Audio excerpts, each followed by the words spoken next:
Fala, rapaziada, firmeza total, firmeza total, firmeza total. Meu nome é Carlos, faço parte do canal Cotidiano Tem Fim. Então aí é mais algumas investigações. Eu queria deixar claro que o tema de hoje, ele não é protecionista, tá ligado? O tema de hoje, ele é curiosicionista.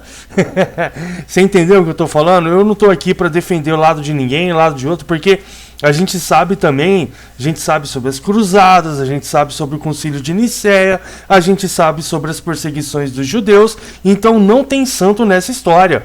Mas esse assunto que eu trouxe aqui hoje é pra gente dar uma alavancada nos debates, né? Pode debater aí embaixo, deixe seu comentário, se você concorda, se você discorda, né? E o que te fez a pensar do jeito que você pensa, tá ligado? É só um assunto curioso que eu quero trazer aqui pra gente debater. Se não for encher saco, eu queria falar pra você a importância do like. O like, cada like que você deixa aí, que você visualiza o vídeo do canal, a plataforma entende que o vídeo está sendo bem recomendado e ela vai acabar recomendando para outras pessoas também. E assim, todos nós crescemos juntos. Vamos lá, rapaziada. Mitos e curiosidades sobre a Inquisição. A palavra Inquisição vem do termo latino inquisito, que quer dizer investigação. Trata-se de uma instituição da Igreja Católica criada para julgar católicos suspeitos de pecados contra a fé. A Inquisição foi criada para combater católicos batizados em práticas de heresias, únicas como os cátaros e valdenses, e não qualquer pessoa que era acusada de bruxaria. A Inquisição da Idade Média começou em 1184, no sul da França, em resposta à heresia cátara, e dissolveu-se no final do século XIV, quando o catarismo morreu. Estudos mais recentes mostram conclusivamente que não há provas claras de que as pessoas na Europa medieval concebiam a Inquisição como um órgão de governo centralizado. Os papas dos tempos não tinham a intenção de estabelecer um tribunal permanente, somente temporário. Os cátaros e valdenses eram seitas cristãs que negavam princípios básicos da fé da Igreja, como a Santíssima Trindade, a dogma da Imaculada Conceição e etc. Fora isto, praticavam atrocidades a favor de suas crenças. Os cátaros, em especial, acreditavam que tudo que era material era ruim, e com isso arrumavam justificativa para cometer genocídios, vandalismos e etc. Os verdadeiros cátaros, chamados de, entre aspas, perfeitos, comiam muito pouco, eram pobres e celibatários, e por conta de sua vida austera, tinham um rosto magro e macilento. Sua vida, diametralmente oposta dos clérigos católicos, começou a atrair muitas pessoas. A grande massa de hereges, no entanto, não vivia como puros, né? Para se salvar, ela recorria a um sacramento chamado de consolamentium, né, em latim. Depois de uma vida inteira no vício contra a natureza, praticando o coito interrompido e até mesmo o aborto, a fim de não gerar mais indivíduos para este mundo material, os cátaros se redimiam às portas da morte por meio desse rito, e para que não voltassem a pecar, se abstinham de comida e bebida, numa prática suicida chamada de endura, né? As consequências práticas da doutrina cátara eram terríveis, com a baixa taxa de natalidade e morte precoce dos puros, entre aspas. A população na Europa começou a diminuir drasticamente. Em 1022, o segundo rei da dinastia capetiana, Roberto o Piedoso, queimou na fogueira 12 cônegos adeptos da heresia cátara. Um deles era confessor da rainha e a tinha aconselhado a abster-se dos atos conjugais com o seu marido. Como se pode perceber, a iniciativa de caça aos hereges foi tomada pelos próprios senhores feudais. A igreja em si, enquanto hierarquia, não tinha tomado iniciativa ainda. mulheres não eram julgadas porque eram mulheres curandeiras, mexiam com ervas, temperos ou eram bonitas, solteiras, inteligentes e etc. Não existe uma única fonte para embasamento dessa afirmação. A igreja não acreditava na existência de bruxas e classificava essa crença como uma heresia. A crença de que bruxas existiam foi condenada por São Bonifácio no século VIII como uma ideia não cristã. Até mesmo o imperador Carlos Magno decretou que condenar bruxas à fogueira era um costume pagão e, se praticado por um cristão, este deveria ser punido com a morte. Nos decretos de Trullo, em 692, o Paderborn, em 785, que proibia as pessoas de dedorar bruxas e condenou à morte aqueles que queriam queimar bruxas. O Código Lombardo de 643 dizia, abre aspas, que ninguém pretende matar alguém ou uma estrangeira como bruxa, pois não é possível, nem deve ser acreditado por mentes cristãs. Fecha aspas. O Concílio de Frankfurt, em 794, convocado por Carlos Magno, também foi muito explícito ao condenar a perseguição de supostas bruxas, chamando a crença na bruxaria, abre aspas, supersticiosas, fecha aspas, e também ordenando a pena de morte para aqueles que queriam queimar bruxas.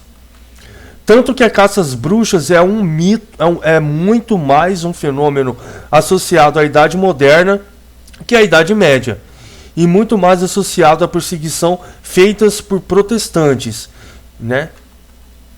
Dizer que pessoas com conhecimentos curandeiros e cientistas eram julgados como bruxas não fazia sentido nenhum, pelo simples fato de que Santo Alberto Magno, né, era bispo, doutor da igreja, químico e descobriu o elemento do arsênio. Roger Bacon era um frade franciscano e fundou um método científico usado até hoje. Athanasius Kircher era jesuíta, cientista, inventor, poliglota e especialista em cultura oriental. Contribuiu também com a medicina ao usar um microscópio rudimentar para examinar doentes de peste, né, que é um projetor de imagens conhecido como lanterna mágica, tá ligado? Criador, por ele próprio, possibilitou importantes avanços na compreensão da peste bubônica. Nunca existiu caça aos gatos, né, que é outro mito aí. Muito menos gatos pretos, que consequentemente teria gerado a proliferação de ratos, causando a peste negra. Esse mito associa a bula de Gregório IX, né, como ordem papal para a condenação de gatos durante a Inquisição. Essa afirmação é totalmente mentirosa pelos seguintes motivos. A. Essa bula foi destinada a Frederico II, imperador alemão, e nela estava a ordem para deter uma heresia de idolatria ao demônio na Alemanha. Gregório IX não cita gatos na sua bula, muito menos os condena. B. A peste negra atingiu regiões não católicas, como a Ásia Central e o Oriente Médio. Logo, ela não teria poder papal para essas regiões que mesmo assim sofreram com a peste. C. Gregório IX foi papa até o ano de 1241. A peste negra surgiu em 1346. São 105 anos de diferença. D. A peste negra não era transmitida pelos ratos, mas pelas pulgas, e com o passar do tempo ela foi transmitida pelo ar. Letra E. A peste negra sequer teve sua origem na Europa, mas sim na Ásia, precisamente na China. Ela chegou à Europa através de embarcações comerciais que atravessavam o mar Mediterrâneo. F. Gatos não são os únicos predadores de ratos. Não são sequer melhores e nem predador mais abundante. Cães, raposas, cobras, corujas, aves de rapina e largatos, todos esses são predadores naturais dos ratos. Excluir os gatos não seria o suficiente para extinguir a ordem natural da caça animal. Outra informação popular sem nenhuma base histórica é de que ruivas eram caçadas como bruxas. As ruivas, por volta de 1040, 1530, habitavam o sudoeste do antigo reino Sionçons, atual nordeste da França, e o Império Germânico, cujas culturas populares eram pagãs, não católicas. Logo, a igreja não tinha sequer acesso ao povo ruivo. Como poderia julgá-los? A igreja não tinha permissão e direitos de condenar alguém à morte ou fazer uso livre de tortura. O historiador Henry Charles cita 47 bulas, nas quais a Santa Sé continuamente insiste na jurisprudência que deve se observar nos tribunais eclesiásticos católicos. Alertam para não cair na violência e injustiças frequentes dos juízes leigos.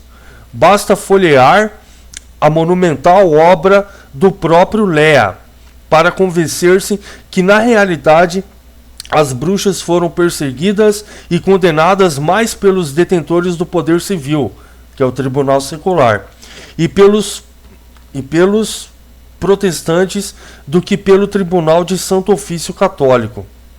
O historiador Daniel Hopes, após sua análise ao período inquisitorial, defende que, abre aspas, foram numerosos os cânones dos concílios que, excomungando os hereges e proibindo os cristãos de lhe darem asilo, não admitiam que se utilizassem contra eles a pena de morte. Deviam bastar as penas espirituais ou, quando muito, as penas temporais moderadas, fecha aspas. Então, rapaziada, eu não estou aqui para defender A ou B. Se você tem algum documento aí que não corrobora com o que eu acabei de ler aqui, fica à vontade para postar aí nos comentários, fica à vontade para discordar, tá ligado? Não tem santo nessa história, A gente sabe muito bem que o Vaticano tem uma biblioteca com 14 quilômetros de extensão em forma de livro, São os livros antigos aí, mais de 14 quilômetros aí de vai saber o que está escrito lá, vai saber também se não foi algo que com o tempo eles viram que não estava dando certo, que não era aquilo, que não estava certo o que eles estavam fazendo, eles poderiam acabar aí manipulando todos os textos, Então, fica à vontade aí para discordar, entendeu? Fica à vontade para debater e fica à vontade para comentar, para deixar seu like e tamo junto, Tamo junto.